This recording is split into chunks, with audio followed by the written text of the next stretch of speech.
तो सबसे पहले बात करते हैं सीएम योगी की। सीएम योगी आज पहुंचने वाले हैं अयोध्या और मिल्कीपुर के करमटांडा गांव में कार्यक्रम है। फार्मेसी कॉलेज में राम दरबार का अनावरण भी करेंगे सीएम योगी। सीएम योगी आज अनावरण करने वाले हैं। मिल्कीपुर उपचुनाव को लेकर लगातार तैयारियां देख रहे हैं सीएम योगी। पदाधिकारियों को आज जीत का मंत्र देंगे। फार्मेसी कॉलेज में उपचुनाव पर मंथन भी होगा। 3 बजे मिल्कीपुर पहुंचेंगे सीएम योगी। तो मिल्कीपुर सीट पर उपचुनाव होना है, जिस पर सीएम की खासी नजर है। लगातार तैयारियों का जायजा ले रहे हैं। इससे पहले भी अभी 4 दिन पहले भी अयोध्या गए थे और आज फिर अयोध्या दौरे पर रहने वाले हैं, जहां न सिर्फ पदाधिकारियों को जीत का मंत्र देंगे बल्कि फार्मेसी कॉलेज में उपचुनाव पर मंथन भी होने वाला है। मूर्ति का भी अनावरण करेंगे। आज 3 बजे मिल्कीपुर पहुंचेंगे सीएम योगी। तो मिल्कीपुर उपचुनाव की तैयारियां सीएम योगी खुद देख रहे हैं और आज बैठक भी करने वाले हैं। फार्मेसी कॉलेज में राम दरबार का अनावरण भी करेंगे सीएम योगी। तो खुद पूरा जायजा ले रहे हैं मिल्कीपुर उपचुनाव को लेकर। आज 3 बजे मिल्कीपुर पहुंचेंगे सीएम योगी और वहां उपचुनाव की तैयारियों का जायजा लेंगे। जो पदाधिकारी मौजूद रहेंगे उन्हें जीत का मंत्र भी देंगे। फार्मेसी कॉलेज में जाएंगे, उपचुनाव पर मंथन होगा।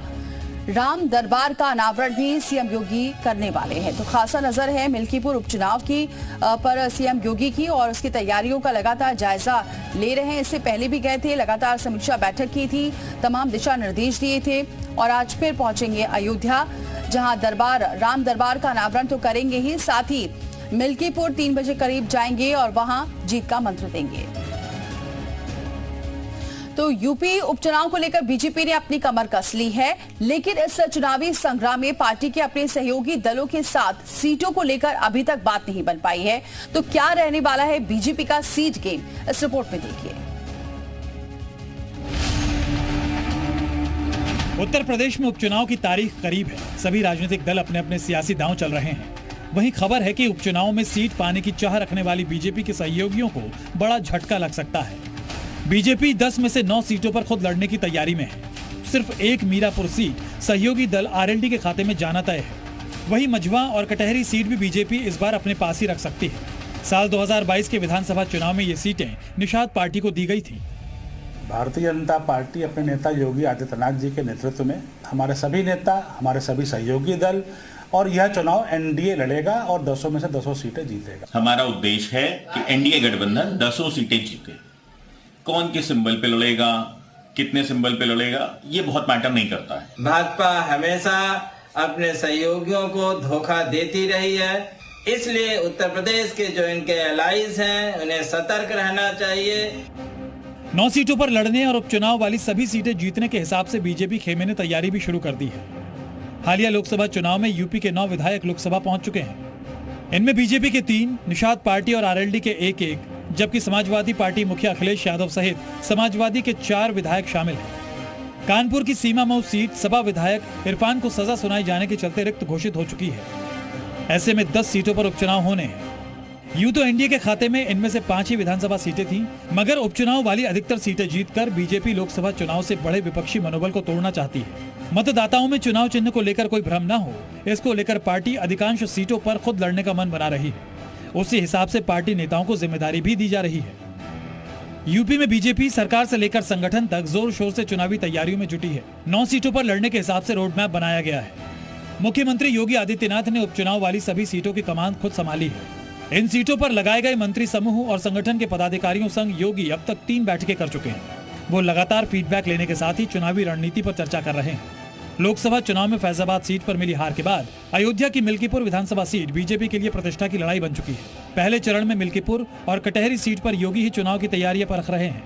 चुनाव को लेकर मुख्यमंत्री योगी आदित्यनाथ ने पूरी जिम्मेदारी अपने कंधे पर उठा रखी है। यही वजह है कि पार्टी के पदाधिकारी और मंत्रियों के साथ इस उपचुनाव को लेकर वो लगातार बैठकें कर रहे हैं। सामाजिक समीकरणों के लिहाज से कई सीटों पर बीजेपी की राह फिलहाल आसान नहीं है। यहाँ पार्टी को ज्यादा मेहनत करनी होगी। ऐसी सीटों पर सबसे पहला नाम मैनपुरी की करहल सीट का है, जिसे सपा की सुरक्षित और परंपरागत सीट माना जाता है। इसके अलावा कुंदरकी, सीमा मऊ, मिल्कीपुर और कटहरी सीटों पर भी पार्टी की राह आसान नजर नहीं आती। ब्यूरो रिपोर्ट, जी मीडिया। तो मिल्कीपुर दौरे पर रहने वाले हैं सीएम योगी, जीत का मंत्र देंगे। सीधे रुक करते हैं, हमारे साथ मयूर शुक्ला इस खबर पर हमारे सहयोगी जुड़ चुके हैं। मयूर, एक बार फिर से मिल्कीपुर पहुंच रहे हैं सीएम योगी, लगातार उनकी नजर वहां पर बनी हुई है।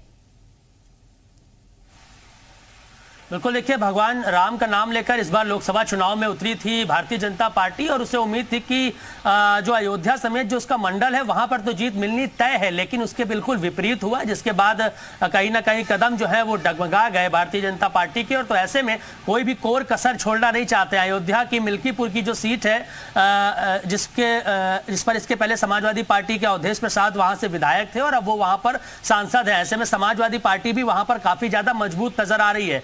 सिर्फ मिल्कीपुर की ही बात नहीं करेंगे, जितनी भी 10 सीटों पे उपचुनाव होने हैं सभी की जिम्मेदारी अपने कंधों पर मुख्यमंत्री योगी आदित्यनाथ ने ली है। जिन मंत्रियों की जिम्मेदारी लगाई गई है इन सीटों पर, जो पार्टी के तमाम पदाधिकारी हैं, उनके साथ दौरे कर रहे हैं, बैठकें कर रहे हैं और जीत सुनिश्चित करना चाहते हैं मुख्यमंत्री योगी आदित्यनाथ। उसी कड़ी में आज अयोध्या जाएंगे। क्योंकि लोकसभा में ये सीट हार गई तो ये एक प्रतिष्ठा का भी इस बार प्रश्न है कि अब कम से कम विधानसभा के उपचुनाव में तो ये सीट बीजेपी के कब्जे में आए।